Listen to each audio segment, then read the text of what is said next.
Ladies and gentlemen, today we're going to compare the iPhone 10 with the iPhone 12 Pro Max. Why am I going to compare a 3-year-old phone with a brand new phone? We all know that the new phone is going to be better. I mean, Apple even told us so, right? All this and more make iPhone 12 Pro the most powerful iPhone ever. I'm comparing these two devices specifically for a couple of reasons. First, when the iPhone 10 came out, it was a new design. It was the first time Apple had changed their design in years. It had all the latest features, including an OLED display and dual cameras. This year, with the iPhone 12, they did another complete redesign. Kind of. They went back to how they had it in the iPhone 4. But whatever, it's a new design. Plus, it has all the latest features, including an OLED screen like this one, but it also has a larger camera sensor and the biggest screen ever in an iPhone. The other reason is that there are a lot of people out there who, like me, have roughly a 3-year upgrade cycle. So stay tuned if you want to find out if now is the right time for you to upgrade from the iPhone 10 to the iPhone 12.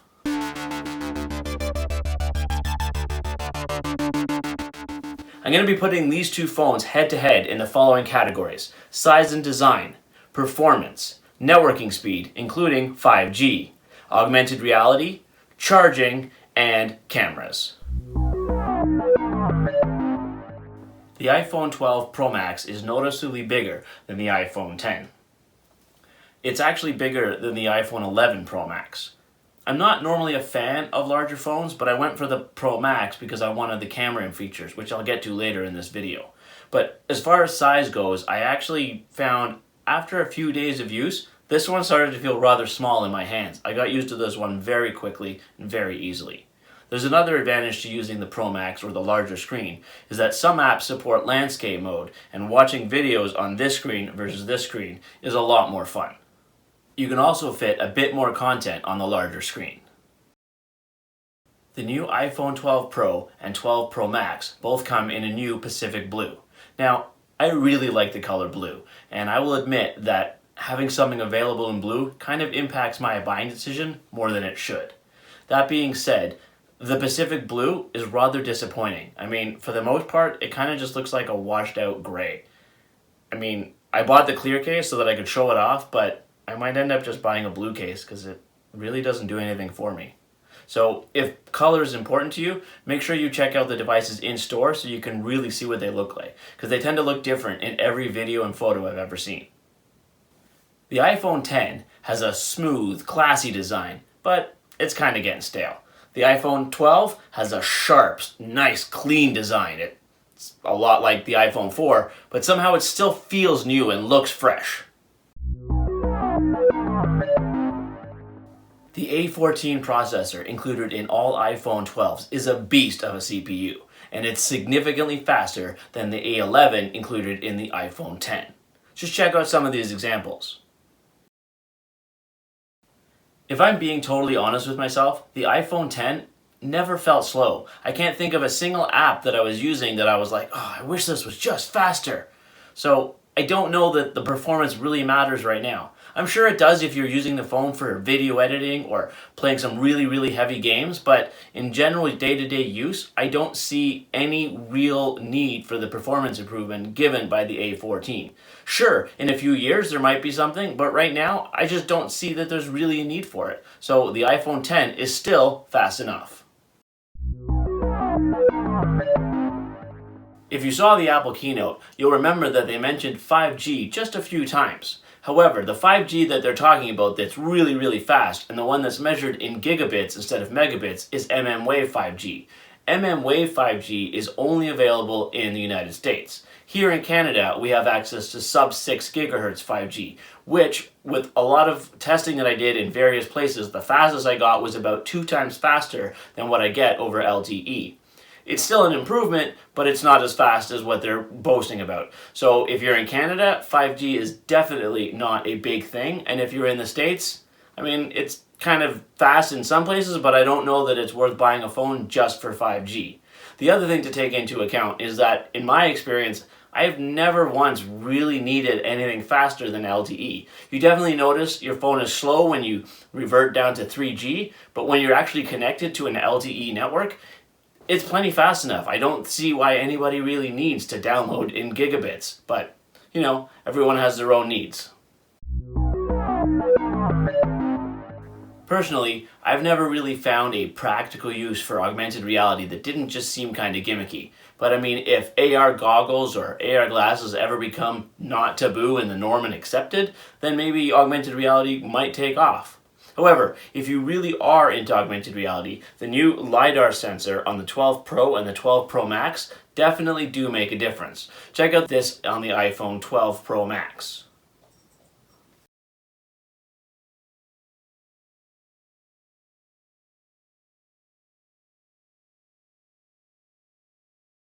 As I said, I'm not really into augmented reality, but if you are an AR enthusiast or you use a lot of AR games or apps, then definitely the 12 Pro and 12 Pro Max with the LiDAR sensor make a big difference to augmented reality. So that should factor into your buying decision.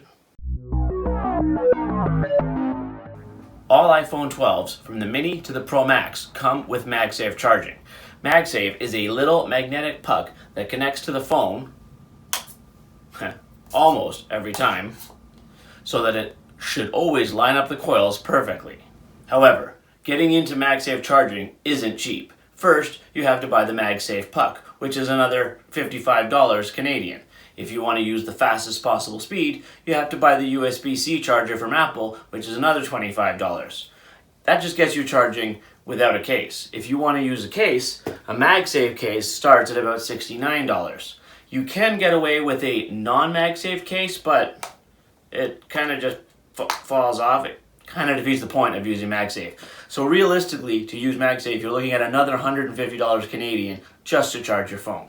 Also, if you're using a MagSafe puck, it still has to physically be pulled off. It doesn't come up when you lift it up off the table. You still have to pull it off. So it's really not that much harder than pulling off a cable or pulling out a cable. But I'll be honest with you, my experience, okay, that worked the first time, but a lot of times I've been putting this on, it gets close, and if it's not quite right, it doesn't charge. So I don't really think it's all that convenient to begin with. That looks like it's right, but it's not. So in my experience, a standard Qi wireless charging dock like this one works perfectly fine every time. I just put my phone on it, coils line up, and it charges. Every single time. I have a couple of them from different places, and they work every single time. I don't know why you would necessarily need the MagSafe connector. Seems a lot more hassle than it's worth. Plus, this gives you the added advantage of propping the phone up so you can see it on your desk or on your night table. So, I mean, it's up to you what you want, but I'm probably going to stick with this route. One advantage that MagSafe has is that if you use it with a 20-watt adapter from Apple, it does charge faster than a standard Qi charger. However, it's not that much faster, and if you really need a fast charge, you're better off just using a cable. So overall, I would say that MagSafe shouldn't really factor into your decision as to whether or not you should upgrade to the iPhone 12. I mean, it's nice to have, and I'm sure that there might be some uses for it in the future. Like, I know Moment is making a tripod mount that sounds pretty exciting, but other than that, it's a frill. I bought the 12 Pro Max as opposed to the standard 12 or the 12 Pro, specifically for the improvements to the camera system. The 12 Pro Max comes with a much larger image sensor, which is great for low light shots. It also has image shift stabilization technology, which is great for low light shots and also for videography. So let's see some samples for comparison.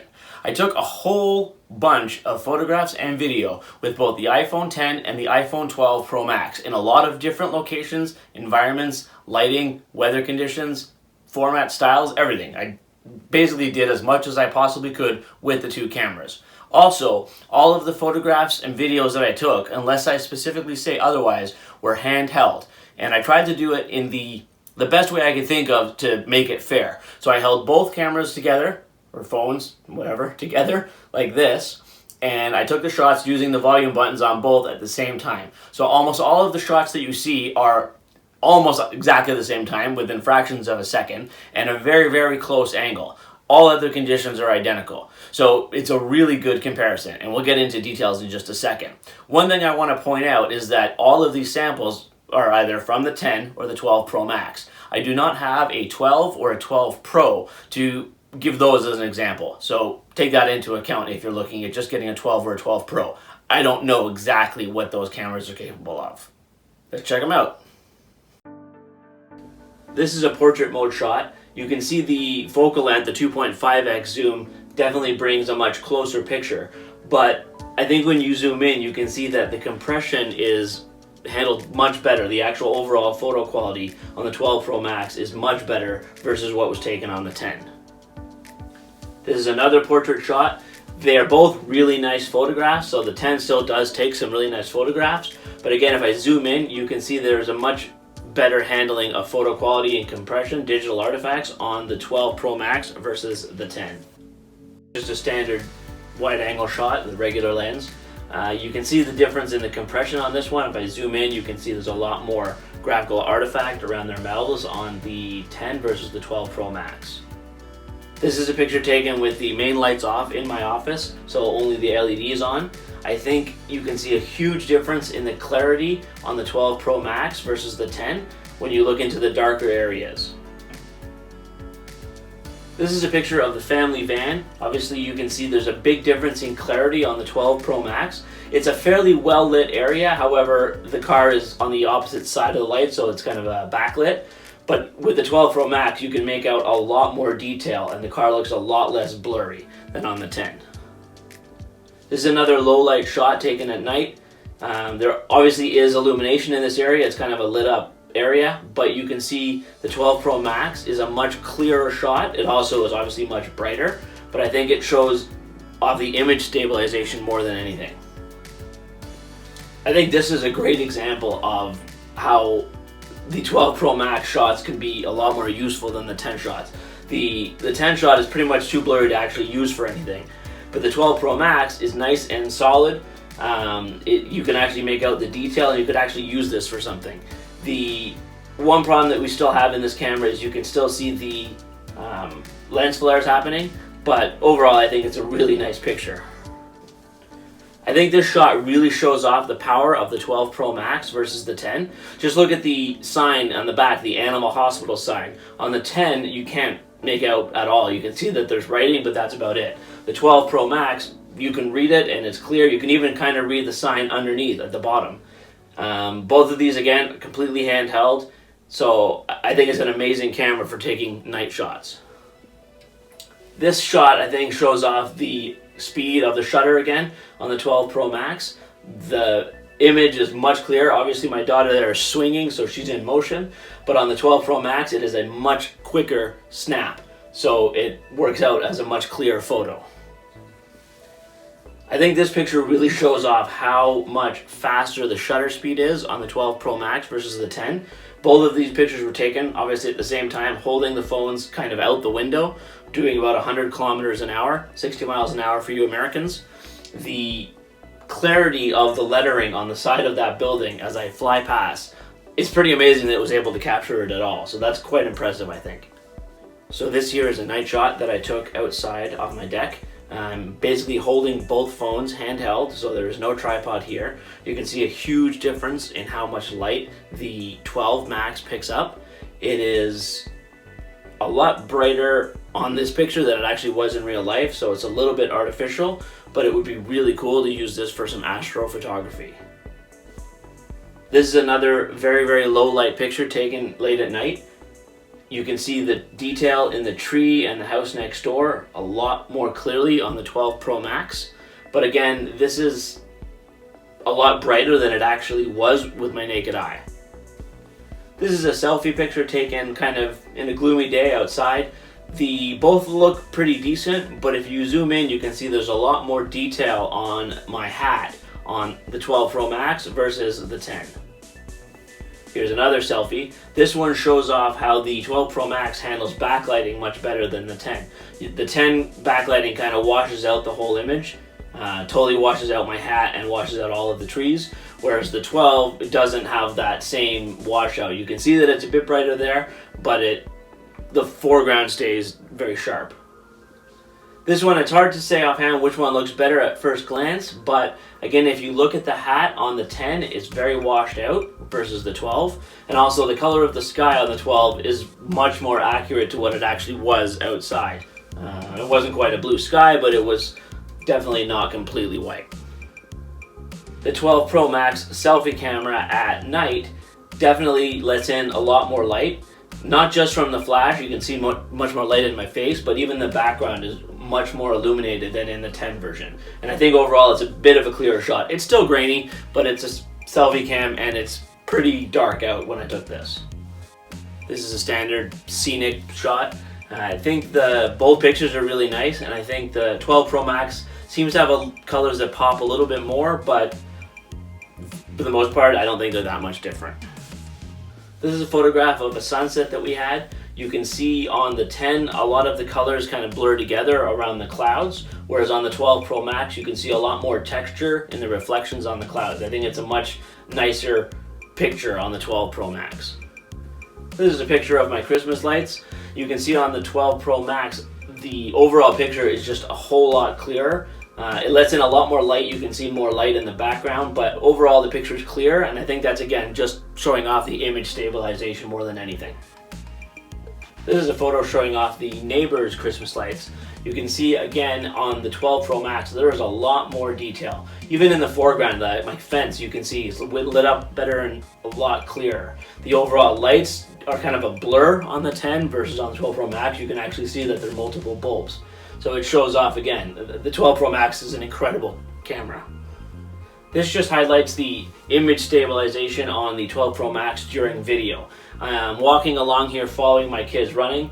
They are doing what they're doing, but I'm trying to hold the cameras fairly still and hold them together, and you can see there's just a big difference in how it handles my motion. It's still not perfect, it's not like a gimbal, but for a quick handheld pull out of your pocket and record, it is a much better and more watchable video.